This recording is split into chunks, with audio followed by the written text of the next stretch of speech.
A good book. Nellie lived with her family on a large plantation.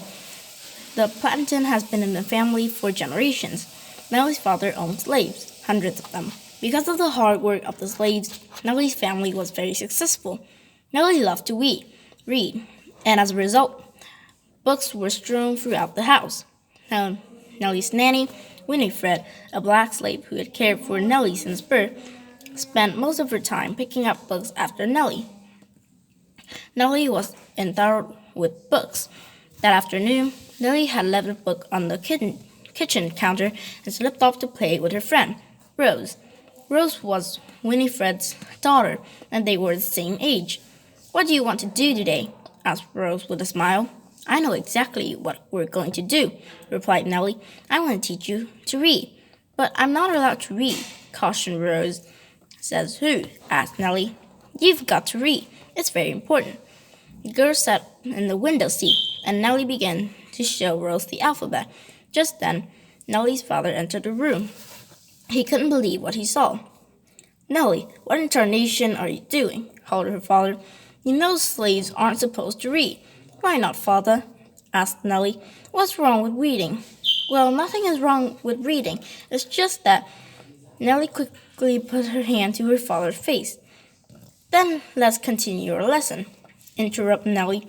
"Rose, say it again," she continued as her father walked out the room. A safe landing. Jacob's family had been staked a claim for the land 2 weeks before. They were clearing the land of trees to begin their crops. Jacob and his pa had been working long days to accomplish the task. Thanks to Old Blue, the job was a bit easier. As each tree was cut down, Pa would attach a chain to the horse, and Old Blue would help pull the large stump out of the dirt. "Let's do one more, Jake," encouraged Pa.